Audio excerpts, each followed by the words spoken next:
नमस्कार। रास से तृप्त हो भगवान बोले, नरसी जी, हम तो चले भाई अपने धाम, अब आप जाने और आपके बाबा श्याम। और इतना क्या है, भोलेनाथ और माँ पार्वती अंतर ध्यान हो गए। अब रास कर गोपियाँ भी गईं, सब गए, बस भगवान कृष्ण और उनके भक्त नरसी जी। अब भगवान बड़े परेशान कि ये तो जाने का ही नाम नहीं ले रहे। नरसी जी, भगवान, भला भक्त अपने भगवान से कैसे दूर रहे और मैं कहाँ जाऊँ आपके बिना? मैं तो आपके साथ रहूँ, मैं कहाँ जाऊँ आपके बिना? भगवान श्याम बड़े परेशान, कैसा भक्त है जो ना खुद जा रहा है और ना मुझे जाने दे रहा है। अब भगवान इस जिद को देख बड़े परेशान हुए, बड़े जतन किए कि कुछ तो उपाय हो, पर नरसी जी तो जाने का नाम ही ना ले।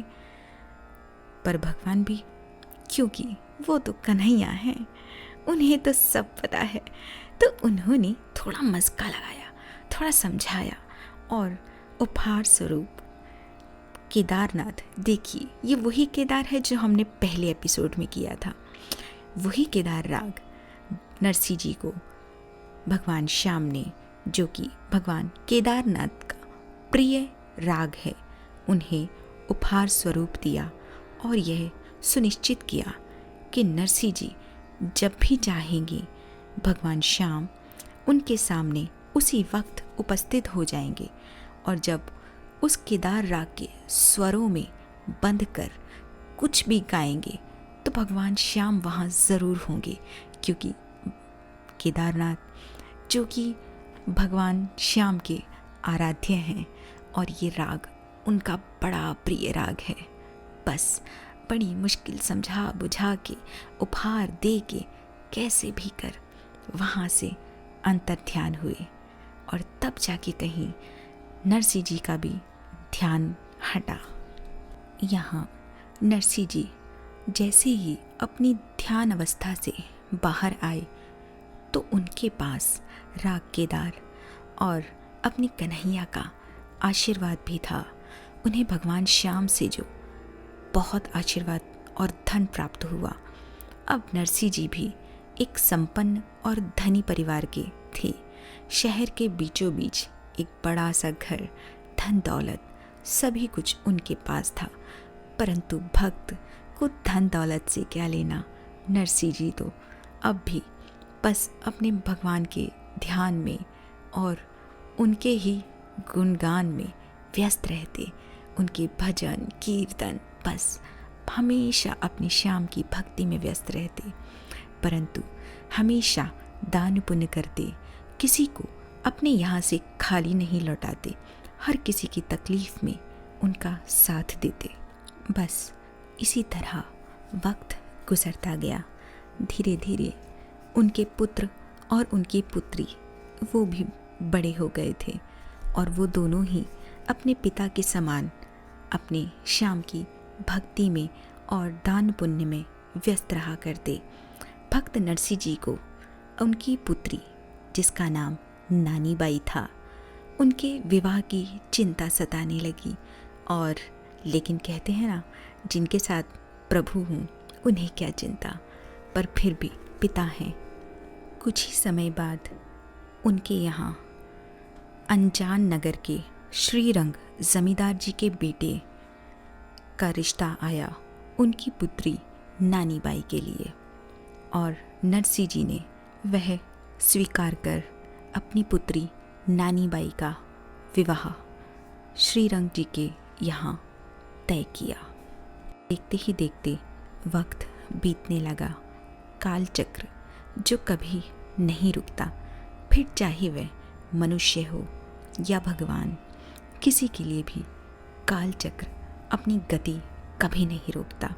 इसीलिए कहते हैं समय का सही उपयोग करें, अपने समय को आलस में नहीं, किसी के साथ बुराइयों में नहीं, लड़ाई झगड़ों में नहीं, सिर्फ भक्ति और शालीनता के साथ, व्यायाम के साथ, ध्यान के हर तरीके के साथ अपने समय को गुजारिए।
इस कथा को पूरा जानने के लिए आप हमारे इस चैनल को लाइक कीजिए और सब्सक्राइब कीजिए और शेयर कीजिए, और हाँ, बेल आइकन दबाना ना भूलें, जिससे आप इस कथा को पूरा सुन सकें। और हाँ, हर कथा के साथ जो भजन दिए हुए हैं उन्हें हम एक बार फिर से अपलोड करते हैं, ताकि अगर आप सिर्फ भजन सुनना चाहें तो वो भी सुन सकें। धन्यवाद।